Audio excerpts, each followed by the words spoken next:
Assalamualaikum warahmatullahi wabarakatuh. Halo guys, balik lagi di podcast Koja Kito. Apa itu Kak Kela? Bekoja sambil bercerita. Kembali lagi dengan saya Faris Radita Saputra selaku host podcast pada hari ini. Kali ini kita kedatangan salah satu narasumber siswi yang berprestasi tentunya, tapi istimewanya kali ini siswi ini merupakan pelajar dari SMK pertama kali nih dari kalangan SMK yang diundang ke podcast Koja Kita. Penasaran dengan siapa narasumber kita kali ini? Kita langsung kenal aja nih. Halo Kak. Hai. Gimana kabarnya hari ini? Alhamdulillah. Boleh kenalan dulu nggak dengan permisa Koja Kita? Boleh. Halo, perkenalkan nama saya Kela Dia Permata. Saya berasal dari SMK Negeri 2 Lubuk Linggau. Halo SMK 2. Kalau boleh tahu Kak Kela ini dari kelas berapa, jurusan apa? Saya berasal dari kelas 11 Perhotelan 2. Halo. Oh, Kak Kela ini ngambil jurusan perhotelan ya di SMK 2. Oke Kak Kela, sebelum kita cerita kesibukan Kak Kela di SMK ini, kita cerita dulu nih latar belakang pendidikan Kak Kela dari SD, SMP, pernah ikut kegiatan apa? Jadi Kak Kela ini dari SD mana nih kalau boleh tahu? Aku berasal dari SD 8. Halo SD 8. Aku di SD 8 pernah mengikuti lomba pramuka. Terus aku pernah mengikuti lomba senam di TOS waktu itu. Oh ya, aku juga kalau itu aku pernah ikut lomba juga Kak Kela, lomba pramuka. Siapa tahu mungkin kita ini pernah ketemu ya kalau lomba pramuka. Ya. Sama aku juga pernah ikut lomba senam SKJ gitu. Ah iya betul. Di SKJ, TOS apa di TOM ya? Di TOS ya. Jadi kami ini kayak pernah ketemu tapi kita nggak kenal mungkin ya. Karena kita kayak pernah satu lomba. Oke, kalau dari SMP nih Kak Kela? Aku berasal dari SMP Negeri 1 Lubuk Linggau. SMP 1 ya Kak Kela. Halo SMP 1. Kalau Kak Kela di SMP ini kesibukannya apa aja nih? Karena di SMP itu kita lagi masa-masa corona kan, jadi mungkin kegiatannya sedikit ya Kak, karena kehalang itu ya, daring. Ya betul. Jadi itu kayak lebih fokus ke akademik ya Kak, belajar di rumah. Jadi lebih introvert juga. Oke, kalau SD-nya tadi Kak Kela sering ikut lomba pramuka, kemudian pernah ikut lomba senam juga, dan kalau SMP-nya Kak Kela ini kayak fokus di akademik.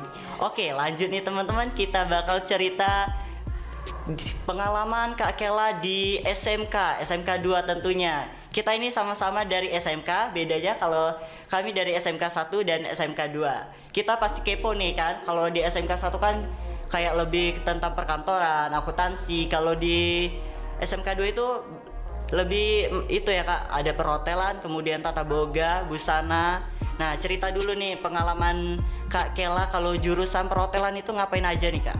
Nah, kalau di jurusan perhotelan itu biasanya kita dibagi-bagi, ada banyak tugas. Salah satunya ada resepsionis, terus ada housekeeping, ada banyak lah ya. Nah, di situ tuh kita belajar tentang cara membersihkan kamar, cara menyapa seseorang dengan baik, itu di resepsionis. Oh, jadi kayak lebih kayak beraktivitas kayak lebih ke orang lain, bersosialisasi dengan orang lain. Jadi kayak banyak pengalaman juga ya tentunya di perhotelan. Kalau Kak Kela kalau habis dari SMK ini mau kerja atau kuliah nih? Nah, itu rencananya belum tahu sih, tapi insya Allah kalau dapat beasiswa akan kuliah. Kalau mau kuliah nih, Kak Kela tertarik di prodi apa ini? Mungkin di manajemen. Oke Kak Kela, kalau selain dari mungkin kakak giat belajar ya kalau di SMK, ikut organisasi apa aja nih Kak Kela? Nah, kalau di SMK aku lebih mengikuti organisasi OSIS. OSIS, aduh kita sama nih, sama-sama OSIS. Kalau nggak salah Kak Kela ini pernah ikut Fosda nggak? Fosda, kalau Fosda sih nggak. Nggak? Iya. Teman-temannya ya yang ikut. Jadi yang di Buper sama di itu Kak, di gedung PGRI Kak Kela nggak ikut? Kalau yang di PGRI itu ikut, tapi kalau yang di Buper enggak. PGRI kakak itu ikut lomba apa? Senam. Oh, senam. Oh iya ya, ada SMK 1 juga. Iya. Oh, kalau nggak salah saya pernah lihat nih Kak Kela pas di gedung PRG RI, karena kita nggak berjauhan stand dari SMK 1 SMK 2. Iya. Bagus SMK 2 senamnya kemarin bagus banget, energik. Terima kasih. Kak Kela juga energi kalau dilihat kemarin. Oke Kak Kela, kalau nggak salah nih ada kabarnya Kak Kela ini kemarin baru-baru nyalon ketua OSIS ya, wakil ketua OSIS ya. Iya. Sama siapa ya? Raka. Iya, betul. Tapi sayangnya Kak Kela ini nggak terpilih ya Kak. Iya. Kalau kita cerita dulu nih, kayak perjuangan Kak Kela itu yang beratnya pas kemarin nyalon ke ketua OSIS apa aja nih? Mungkin dari visi misi ya. Visi misi. Ya, di situ kita harus nyari visi misi yang benar-benar sesuai kemampuan Iya, kita. sebenarnya kemampuan kita. Iya. Karena untuk nanti visi misi itu harus dijalankan untuk Iya, kedepannya. dilaksanakan. Jadi harus cari visi misi yang sesuai. Takutnya kalau tidak sesuai kan itu cuma janji manis. Iya, kalau janji manis nggak boleh tuh. Ketua OSIS janji manis saja itu nggak boleh teman-teman. Nanti ada yang ngejek nih, ini ketua OSIS tapi visi misi nggak dijalanin. Nah, itu bahaya banget itu. Gak sesuai omongan jadinya. Kalau program kerja kemarin yang kakak rencanakan apa aja tuh kalau nyalon ketua OSIS? Kalau program kerja yang pertama Oskenda berbagi, yang kedua mengadakan event-event yang menarik, terus membantu guru dalam hal-hal sekolah. Terus apa lagi ya kemarin? Oh ya, kemarin tuh maksudnya membantu siswa tuh untuk menaati peraturan sekolah. Waduh, ternyata program kerja Kak Kela ini menarik banget ini. Sayang banget ya Kak Kela. Iya. Gimana nih perasaan Kak Kela tidak terpilih? Biasa banget sih sebenarnya, banget. karena kita kecewa tuh pasti kan. Iya, pasti kecewa.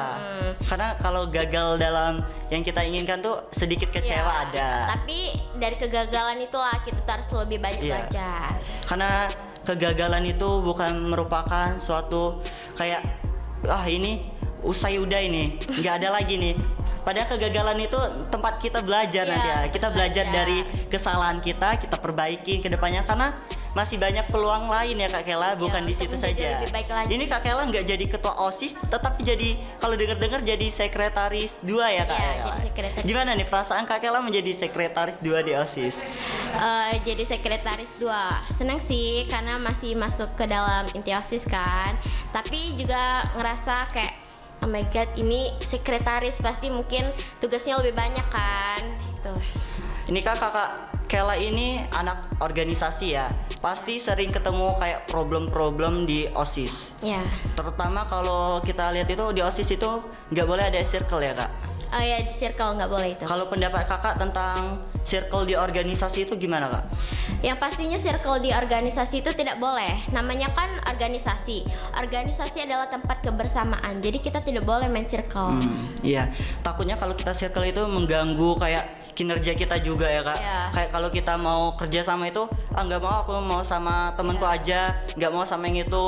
Takutnya kinerja kita juga buruk kalau kayak gitu. Dan kasihan juga ke orang yang nggak dapet circle. Iya. Jadi merasa terbuang gitu. Iya, merasa terbuang kayak ini beneran nih aku sendirian, ini nggak ada yang mau ngajak nih, takutnya gitu. Malah nanti reputasi dari organisasi kita malah turun kalau gitu. Dipandang orang lain, wah ini OSIS ini circle ya ternyata. Kurang kebersamaan. Padahal OSIS ini kebersamaannya itu wow banget kalau di itu.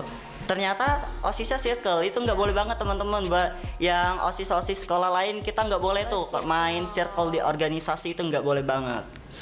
Kalau selain circle, apa nih kalau problem yang Kak Kela pernah ketemuin di organisasi? Problem yang pernah ditemuin di organisasi, ya mungkin selisih pendapat sih. Iya, selisih pendapat. Ya. Jadi kayak gimana ya? Misalnya kita berpendapat ini, terus berbeda pendapat. Jadi kita tuh harus nyari jalan tengah. Kayak gimana biar yang satu orang ini dan orang ini nih bisa nerima pendapat lain gitu. Benar banget. Kita tuh harus nggak boleh naikin ego masing-masing. Ya, harus nurunin ego ya. sedikit kayak wah, kalau ada pendapatan si A ini pendapatan gini, pendapatan B gini. Kita cari jalan tengah, cari jalan solusi yang lebih baik, tetapi tidak Menyudutkan orang lain juga. menyudutkan orang lain. Kita ambil pendapatan si A dan si B, kita gabungkan, Ya. cari solusi yang lebih bagus, tetapi nyangkut dengan solusi mereka. Jadi mereka kayak nggak berasa tersudutkan dengan kayak, waduh kok saran saya ini kok nggak diterima malah si A. Jadi kita nggak boleh itu nyudutin. Ya betul. Oke Kak Kela. Kalau Kak Kayla ini pasti ya kelas 11 ini saya jujur juga lagi sibuk-sibuk banget ya organisasi. Kalau saya dari Senin kemarin sampai hari ini, waduh Kak, belum masuk kelas saya sama sekali. Karena bener-bener sibuk banget hari minggu-minggu ini kami banyak kegiatan. Hari Senin kami itu ada P5, kemudian hari Selasa ada kegiatan kesaktian Pancasila. Kemudian Rabu karena guru-guru ini sibuk buat PPG juga, penilaian profesi guru, jadi kami dari OSIS juga bantu-bantu. Memang OSIS itu sibuknya luar biasa. Saya sampai dibilangin guru saya kayak, waduh OSIS ini ya sibuknya melebihin guru katanya. Padahal guru aja nggak sesibuk itu, tapi OSIS sibuk banget. Karena kita itu kayak mencakupin semuanya Kak. Bantu guru iya, koordinasi murid iya, ikut event-eventnya iya, jadi banyak banget. Nah, kalau pendapat kakak nih, kalau tentang akademik kakak gimana? Terganggu nggak dengan organisasi ini? Alhamdulillahnya akademik tuh masih bisa dibagi waktu dan alhamdulillah nggak terganggu. Tapi terkadang sih kalau keluar kelas itu kan guru mau kemana, mau OSIS, oh ya udah jangan lupa tugas dikerjain, dan itu pasti ngejar tugas juga. Iya enak kalau dapat guru yang pengertian kayak oh mau OSIS ya nggak apa-apa tapi tugasnya tetap dikejar. Kadang-kadang itu ada guru yang kayak kamu ini keluar kelas terus nanti ketinggal pelajar kamu nih nggak ngerti pelajaran, nggak usah masuk kelas lagi kalau gitu. Urus aja tuh organisasinya, nggak usah masuk pelajaran saya. Itu ada kadang guru gitu. Mereka tuh kadang nggak ngerti ya Kak dengan kita. Kita sebenarnya juga nggak mau keluar kelas tapi karena memang tanggung jawab nggak bisa dihindari lagi. Kalau prestasi akademik kakak gimana nih? Prestasi akademik, oke, alhamdulillahnya kemarin waktu kelas 10 bisa mendapatkan ranking peringkat 1. Peringkat 1. Ya. Jadi prestasi akademiknya tetap berjalan, organisasi tetap berjalan juga. Harus seimbang antara akademik dan organisasi. Karena organisasi itu harus pintar bagi waktu teman-teman. Antara belajar kita harus tetap belajar walaupun kita banyak kegiatan, tapi belajar itu tetap utama. Ingat, pendidikan tetap utama. Yang lain itu nomor 2, pendidikan tetap utama. Oke Kak Kela, kalau dari cara bagi waktu Kak Kela nih, akademiknya Kak Kela ini bagus, kemudian organisasi juga kakak terlibat aktif. Gimana sih Kak tips untuk membagi waktu antara organisasi dan akademik? Nah jadi kalau kami di organisasi kan kalau nggak ada event itu nggak terlalu sibuk. Mungkin kami rapat setiap hari Rabu, terus ya Senin dan Jumat itu pasti kita apel kan. Nah kita usahain kalau apel tuh kita bangun pagi karena mau apel, dan kalau hari Rabu itu kita rapat itu pulang sekolah. Ya. Nah karena kami bentar lagi ada job fair SMK kami, jadi mungkin kami izin sama gurunya. Job fair itu apa Kak kegiatan?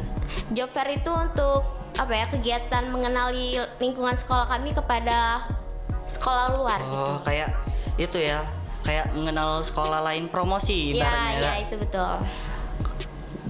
Jadi gimana cara bagi waktunya itu Kak? Jadi ya kami bilang aja ke guru, aduh ini mau izin soalnya kan bentar lagi mau nyiapin job fair kan, jadi boleh nggak minta izin gitu. Bisa lah kalau gurunya ngertiin. Gurunya juga tahu kan. Iya, guru juga tahu kalau kita sibuk bukan nggak mau belajar tapi kita belajar di luar sekolah, kayak belajar cari pengalaman baru. Cara bersosialisasi cara juga. Bersosialisasi dan juga tentu untuk memperbaiki nama baik sekolah juga tentu ya. Betul. Oke Kak Kela, kalau itu tips belajar kalau lagi sibuk-sibuknya gimana Kak? Waktu sibuk-sibuknya kita pastikan harus nyiapkan waktu untuk belajar juga kan, harus mentingin akademik. Jadi ya kalau pulang itu kan sore kan, karena kita sudah masuk kurikulum merdeka, pulang sore. Terus kita malamnya nyiapin untuk baca-baca sebentar, belajar sebentar, ngerjain PR, apa yang biasa nak dibawa, apa yang diperlukan itu sih. Oh, jadi gitu ya. Habis itu nih ya Kak, kakak pernah ikut kegiatan apa nih di SMK? Pernah ikut kegiatan di luar nggak? Misalnya pernah ikut lomba ataupun kegiatan seminar ataupun yang lain deh di tingkat kota ataupun provinsi, pernah nggak? Pernah, alhamdulillahnya aku pernah ikut seminar di SMA 4. Terus aku juga pernah lomba di Palembang. Lomba apa itu Kak? Aku pernah lomba P5. P5? Ya, gimana? Olimpiade P5. Kegiatannya itu gimana Kak? Kegiatan P5 lombanya itu gimana aja? Nah, jadi Olimpiade P5 ini diambil dari 4 sekolah. Satu sekolah itu mewakili satu, maksudnya muridnya satu gitu. Satu sekolah satu ya, murid. Ya. Nah, di situ diambil dari SMK 1, 2, 3 dan 4. Ya. Terus di situ tuh kami lombanya tuh kan kami datangnya hari H-1 sebelum H-1. lomba. Nah, jadi kami tuh sudah datang H-1 tuh, malamnya kami seminar maksudnya tuh kayak nunjukin gimana alur lomba tersebut. Kemudian besoknya kami lomba itu dibagi jadi 3 sesi, 1, 2, dan 3 itu kita lomba melawan 3 orang ini kan per kelompok, yaitu 3 orang gitu. Terus kami ya menjawab gitu, mencet bel siapa yang paling cepat dan siapa yang paling bisa menjawab itu harus mencet bel dan mendapatkan poin. Dan apabila jawabannya salah itu bakal dikurangi poinnya. Gitu. Perasaannya gimana Kak ngewakilin SMK dan mewakilin Kota Lubuk Linggau dalam kegiatan itu? Pastinya tidak nyangka kan kok bisa cek itu. Tapi seneng nian soalnya bisa main ke Palembang sama kawan-kawan juga. Jadi kita nih dapat kawan baru, dapat ilmu juga, dapat pengalaman. Nah, jadi teman-teman nih buat yang ngeremeh organisasi kemudian kayak akademik, padahal ya poin plus dari akademik dan organisasi itu kalau kita ada kemampuan pasti kita bakal diajak oleh sekolah ataupun kota itu untuk ngewakilin kota kita. Kita bisa jalan-jalan gratis teman-teman. Itu poin plusnya. Jadi nggak hanya kayak sibuk aja tapi kita juga ada kesenangannya loh. Jadi kita nggak boleh nih ngeremehin anak-anak yang kemudian sibuk organisasi. Karena guru itu bakal milih anak-anak yang berorganisasi karena guru tahu anak yang berorganisasi itu adalah anak yang berprestasi. Iya tentu ya, karena kita ini melingkupin semua, apalagi OSIS nih. Kan OSIS itu banyak banget bidangnya, jadi nggak hanya fokus ke satu tetapi banyak kita nih bidangnya. Kalau di SMK 2 ada berapa seksi bidang Kak di OSISnya? Ada 6. Ya. 6. Kalau kami itu lebih banyak, ada 10. Wow. Itu makanya kita nggak bisa teman-teman ngeremehin kayak organisasi sibuk aja nih jadi babu sekolah. Padahal kita itu belajar pengalamannya banyak. Kita punya 10 psychbit dan SMK 2 punya 6 psychbit. Jadi kita belajar itu nggak hanya satu, tetapi kita belajar banyak banget pengalaman. Mulai dari tentang keagamaan ada, olahraga ada, seni ada. Jadi nggak hanya fokus ke satu, kita itu kayak banyak. Iya, ngelatih minat bakat kita. Kalau pendapat kakak yang bilang OSIS itu bagus sekolah gimana tuh Kak? Gimana ya, orang itu nggak tahu apa yang dikerjakan OSIS. Jadi mereka tuh cuma lihat OSIS itu disuruh-suruh, tapi nggak tahu kan apa enaknya OSIS. Yang pertama, kita masuk OSIS itu kita mendapatkan nilai plus di mata guru. Karena guru bakal kenal semua kan sama kita, kayak oh ini nih OSIS gitu. Anaknya baik loh, rajin. Jadi enaknya masuk OSIS tuh kita dikenal banyak guru. Jadi guru tuh pandangan sama kita tuh kayak ini nih orangnya gini, nggak gitu, nggak buruk gitu. Oke, jadi teman-teman nggak bisa tuh kayak teman-teman mungkin dari yang bilangin OSIS babu sekolah itu mereka tuh hanya lihat kita pas lagi susahnya aja, betul, lagi disuruh guru. Mereka nggak lihat kita lagi kayak senang-senangnya ikut kegiatan di luar. Mereka nggak lihat kita dikasih uang ataupun makanan, mereka nggak lihat Kak. Jadi mereka lihat tuh susahnya. Iya, susahnya aja. Oke, kalau pendapat orang tua melihat Kak Kela ini sibuk banget nih di organisasi, gimana pendapat orang tua? Yang pastinya orang tua ngedukung kan apapun itu, asalkan itu berdampak positif. Karena dengan OSIS juga orang tua tuh tahu kayak ini anaknya jadi gini gitu, lebih baik dia tuh lebih keruan gitu. Maksudnya kalau dia pulang sore pasti OSIS gitu, gak mungkin kan macam-macam ya. Oke, kalau kita nanya tentang kegiatannya, lanjut kita tanya tentang pribadi Kak Kela gimana ini. Kalau cita-cita Kak Kela ini apa ini? Mungkin kalau cita-cita pengen jadi pengusaha sukses. Pengusaha sukses. Karena lebih baik buka usaha sendiri ya teman-teman sebenarnya. Lebih baik kita yang jadi bos. Ya, ngerjain orang daripada kita yang bekerja di orang. Kita memperkerjakan orang lain, membuat lapangan kerja. Ya, betul. Bermanfaat lah untuk orang lain juga. Jadi kita bisa bantu-bantu kayak misalnya kerabat, teman-teman untuk bantu kerja di kita. Jadi kita membuka lapangan kerja untuk orang lain. Itu cita-cita yang bagus buat teman-teman untuk jadi pengusaha yang sukses itu. Oke, kalau tentang sibuk banget ya organisasi. Kalau kakak peduli nggak sih tentang percintaan? Pertanyaannya memang gitu. Ini tapi memang itu. Kalau mungkin teman-teman heran nih, anak organisasi ini sibuk terus. Gimana kalau tentang percintaan? Kalau saya sendiri, saya kalau tentang percintaan nggak dulu ya teman-teman, karena kita fokus dulu lah sekolah. Kalau baru lulus sekolah baru kita fokus gitu. Kalau pendapat Kak Kela gimana? Kalau percintaan sih untuk sekarang nggak dulu sih, karena pengen fokus sama sekolah, pengen fokus sama perbaiki value diri, terus pengen jadi lebih baik aja sih. Kalau masalah percintaan itu kan bisa nanti. Bisa nanti, pasti ada, karena jodoh itu udah diatur oleh Tuhan. Jadi jangan takut teman-teman, kayak waduh nanti aku nggak dapet jodoh nih, kehabisan nih oleh teman-temanku. Jangan teman-teman, jodoh itu udah diatur oleh Tuhan. Pasti kita ada, walaupun ada itunya pasti nanti kedepannya pasti ada. Makanya kita fokus dulu nih untuk teman-teman di rumah. Jangan tentang percintaan dulu deh, kita fokus dulu untuk memperbaikin diri. Jadi orang sukses dulu nih. Ya betul. Ya bisa banggain orang tua dulu. Kalau udah sukses baru. Nanti kalau kita udah sukses itu bukan kita ngejar orang, tapi orang ngejar kita. Jadi jangan takut teman-teman.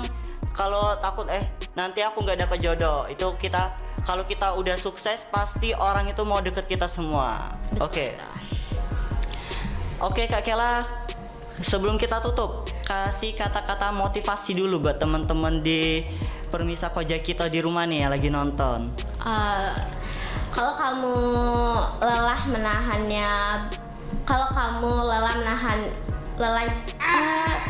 Apa ini Kak Kela? Ya Bentar ya teman-teman, Kak Kela mau bingung ini kata-kata motivasi ya. Mungkin kata-kata motivasi ini sedikit wow gitu, buat teman-teman takjub mungkin ya. Apa ini Kak Kela kata-kata motivasinya?